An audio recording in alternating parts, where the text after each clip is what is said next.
All right, guys. So this is episode 17 of this beautiful podcast called Work in Progress. Okay. With that being said, I have Austin here for a second time, right? Yep. So Mr. Austin is a real estate investor, and I'm gonna let him tell you guys what he does.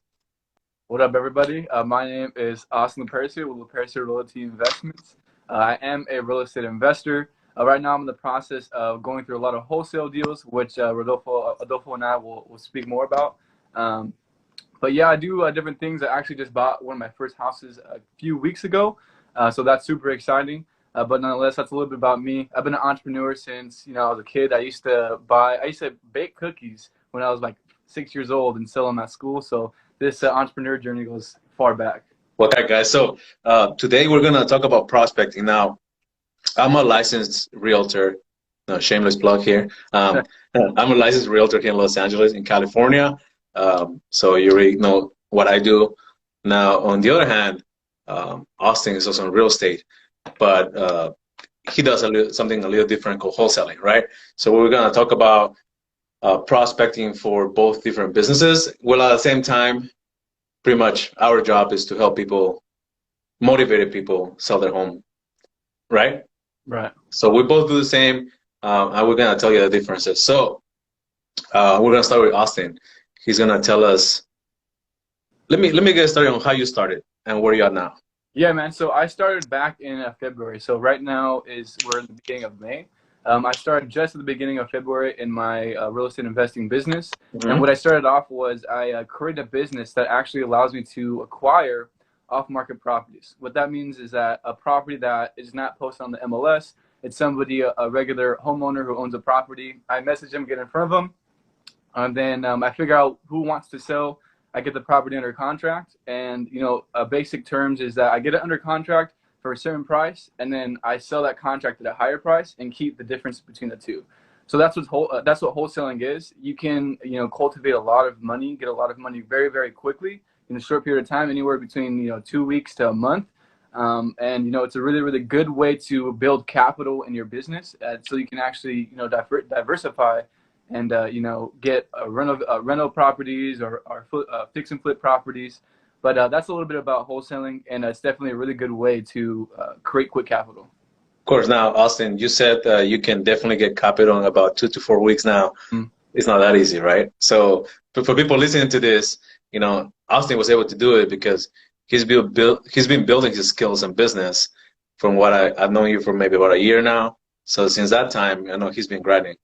And it's been a process, right? So tell us a little bit more about when you started, and then from the time you started, when do you actually start getting business? Yeah, so I started, like I said, I think actually have it recorded on my Instagram, but my very first day of cold calling was February like 11th or 9th or something like that. Okay. And every single day I was hitting the pavement. So I would do what's called anywhere between 40 to 60 contacts. What a contact is that when I give out my very first beginning of my speech, with the other person being on the phone, that counts as a contact in my business. So I was getting anywhere between 40 to 60 contacts every single day, 6 days of the week out of the 7. And I was making like anywhere between 800 to 1,500 calls a day because I had a power dialer. It was like a 10-line dialer. 10-line dialer. Wow. I only Yeah. have a 3-line dialer, but Yeah, man. The 10-line is pretty cool. It definitely lets you get through a lot of people quicker. But it took me before I seen any results, right? So amongst this time, I was cultivating a lot of leads and different things like that, right? It took me about 3 weeks to even get my first contract underway. So I didn't see any results, right? I was hitting the pavement every single day, 6 days a week. I didn't see any results for 3 weeks, and then after that 3 weeks, it was like boom. 1 week later, it was like more contracts, more contracts, more contracts, more contracts. So, amongst that time, I was stepping the pipeline, and the pipeline started to open up and give me more business. cool. So now, Austin, I know that prior to February, you've been studying, learning, like, definitely improving your skills throughout the months. So now, just so you guys know, Austin didn't start in February, right? So technically, you started before. Yeah. So tell us more about that journey, bro. Yeah, man, it goes way back. I've always been an entrepreneur at heart since I was a kid, but it really started when I actually dropped out of college. My first semester. So what happened was was going to college. I was taking 4 history classes, and every single time I went, I told myself I could be utilizing this time to develop my business. So I ended up dropping out, and I started my first business, which was an automotive mobile detailing business when I was 18, called Colors Auto Details. For the people on Instagram, you can see that's my actual Oh, that's it? yeah, that's Oh, my wow. Nice. and then that centerpiece is a hubcap that we had. But I Wow. had that business for about a year and a half, and you know, I created that business from the very ground up, and I mean literally from the ground up, where I was using the lowest quality materials up to the point where I actually bought my own van, had had 2 generators, a water tank, all kind of supplies and stuff like that. But my van ended up getting stolen one day, so I Wow. lost that business overnight, and I was doing that for a bit, about a year and a half. Took some time off, and then I created an online business where I sold automotive accessories, and then also I started flipping cars for quite a bit, and then I transitioned to real estate. So that's a little bit of a highlight. I mean, there was lots and lots of trials and tribulations in between. Yeah. A short highlight of kind of what I've been going through before. Thanks, Mara. Thanks for letting us know about your journey. Right now, we're gonna be talking about prospecting. So you mentioned that you make a lot of calls every day, Mm-hmm. sometimes close to 1,000 calls. Now, using a 10-line dialer, I guess we can go back and forth comparing, you know, how you do it to how I do it, right? Yeah. So I do a triple line dialer. Now, sometimes I hit close to 1,000 calls, but that takes me 6, 7 hours, maybe more. Today, for instance, I hit 700 calls and I did 48 contacts, but that took me like 6 hours. So I was doing nothing but prospecting today all day. All right. Now, with that being said, right, I'm sure when we get someone on the phone, you mentioned that a contact is someone that you talk to in Right. regards to real estate, right? Regardless of the outcome, whether they're interested, tell you to fuck off, right? Right. You told them your pitch. That was the goal, Right. right? So now, from there, can you give us a little more rundown? Do you have estimated numbers? So let's say you call 1,000 people. Mm-hmm. Does it vary the amount of contacts that you get every day? Does it vary on maybe the number that you use or the phone number that you use? Does Yeah. it vary by the location you call? How's that work for you? Yeah, so typically, regardless of how many calls it takes me, you know, sometimes it would only take 600 calls, sometimes it would take 1,500 calls. But Mm-hmm. every single day, no matter what, I shot for 40 contacts, right? Okay. And it would differ. So sometimes, you know, like this is a more specific, but call tools is what I use. And sometimes call tools would have, I'd have trouble in actually connecting with call tools. Mm-hmm. Also, you know, it just kind of depends. Sometimes when you're actually you're doing a massive amount of calls, these carriers will eventually block your number. And put it as spam risk. Yeah. So the actual amount of people that you connect with is already really low. It's like 5% of the people that you're calling, and Mm-hmm. then you know, when you actually when you're marked as spam risk, you become like, it's like your actual answer rate drops to like 1%, something super low. So And how do you know when it gets to that point? Because it's so happened to me. Yeah, definitely. Yeah. So what actually had happened was, one day when I was first starting, I had somebody tell me, why is your thing coming up as spam risk? Because here's the thing, I give you a call and then I'm asking you if you wanna sell your house for a cash offer, but then Mm-hmm. my actual phone number comes up as a spam risk, so it seems Right. like, you know what I That's mean? right. Yeah. So what happened was, I was speaking with somebody and she was telling me like, why is your phone number coming up as spam risk? And I was like, I don't know, you know. So I ended up calling my own phone, you know, from my call tools account, and I seen, oh yeah, it's coming up as spam risk. So that's how I was able to find out. And what I do now is that when I'm making a lot of calls and I'm like sitting there for like an hour and nobody's picking up, I'm like, all right, I mean, let me just check, you know, let me just see if there's something going on, and I'll call myself to see if it's actually coming up as spam risk or not. And then if it is, I actually use this thing called Twilio, which allows me to buy, you know, a bunch of different phone numbers for $1 each. And when something does come up as spam, I just buy a new phone number and then replace that number. Oh, got it. No, that's a great. I mean, I have two different numbers, right? We have a cell phone here in the office that I use for calling, and then mine. Now, you're right. You know, I've had that. Someone told me that before. Hey, you know, your number shows as spam. Who are you? And I told them who I am. Yeah. And I told them the truth. Look, I make like hundreds of calls a day. Maybe that's why. Yeah. But and then we started talking about it, and then I sent them information, and you know, we stay in communication. But yeah, someone told me about that. Yeah. Now, on the other hand, also using that specific phone number, like my area code is 310, which is pretty much West LA. Yeah, yeah. right? And that's the area that I'm targeting right now, and the people I want to talk to and I guess farm, if you call it.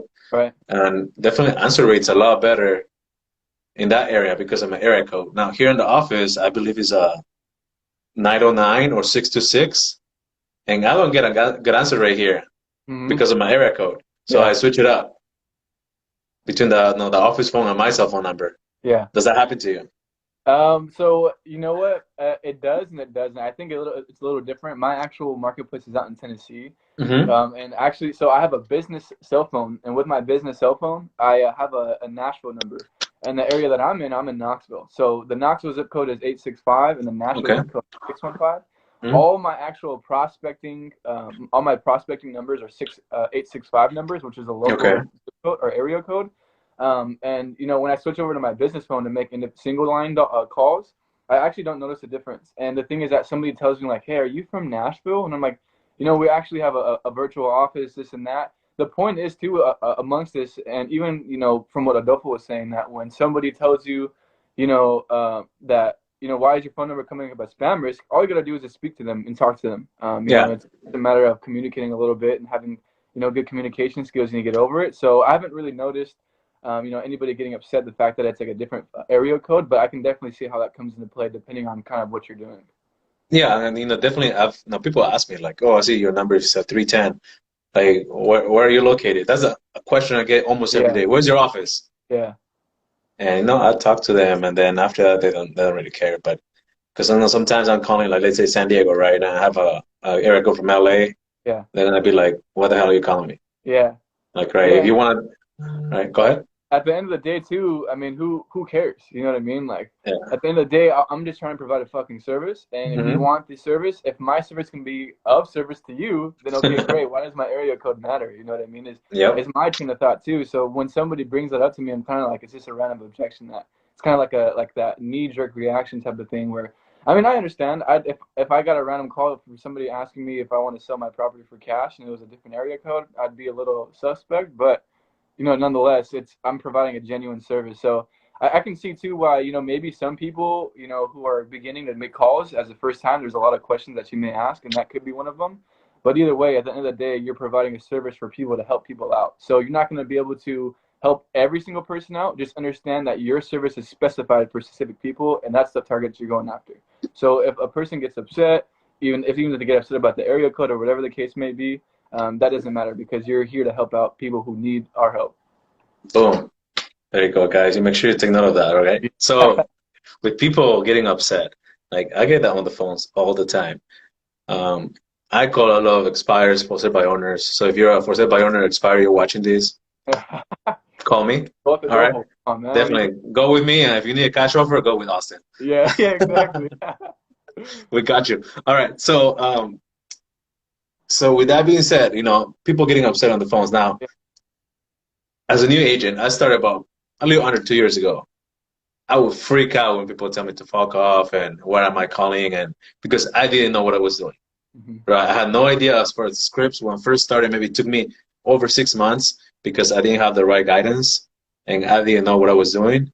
Up to now, like if people get mad at me on the phone, sometimes I laugh, right? Yeah, Or I tell them like, "Is everything okay?" yeah, Or just hung up, repenting. And if they keep going off, I just hung up and move on to the next one. So I yeah. don't want to talk to them anyway.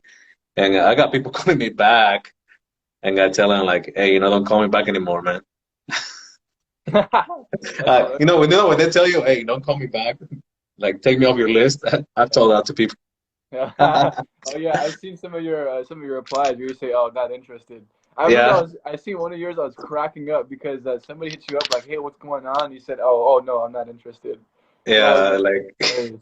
But yeah, yeah, that's the same thing they tell me, right? yeah, man. I definitely too get people who get upset. And even like the other day, I called somebody and the person was like super upset.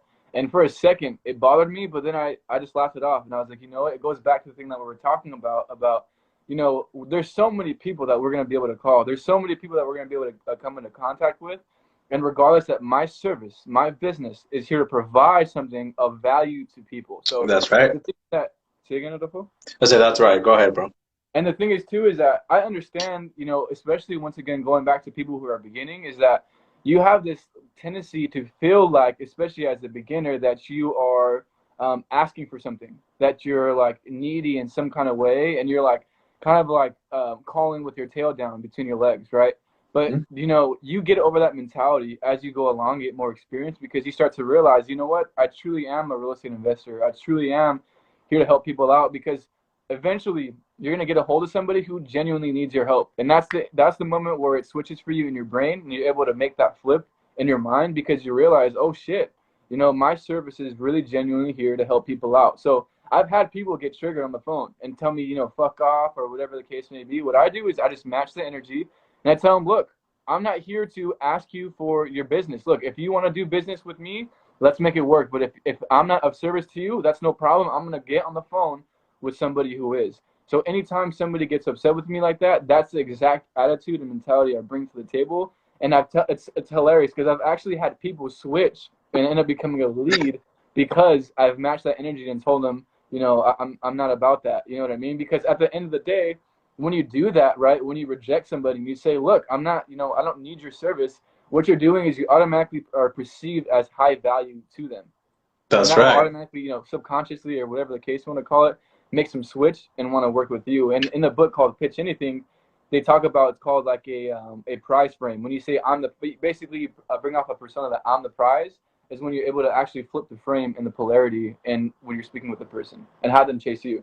Yeah, of You know? course. And then also go talking about interrupting the pattern, right? Because people, and that's the truth, you know, a lot of, I don't want to say everyone, but a lot of people that call them, a lot of realtors, Mm-hmm. they call them, they sound very apologetic, like, oh, I'm sorry to bother you, Yeah, sir, exactly. What you're right? saying. And yeah, exactly. So I call and, you know, I go about my business and ask, and if they get rude or they go off on me, you know, I mean, as the time goes by, you know, I've been learning more. Yeah. What definitely works is one of the two. You hung up or you match where they're at, right? So if someone's just going off on you and they don't want to let you talk on top of them. Mm-hmm. And that's helped me the other day. Actually, you know, I talked to a guy and he kind of like, I guess, dropped the attitude a little bit. Yeah. And they were having a conversation and he told me that, long story short, like his plans of moving are not happening anymore. But it had to get to that point. Yeah. So I had two options, right? Hung up or do one or the other. No, I hung up on the previous guy. So I'm like, let me try something else. Yeah.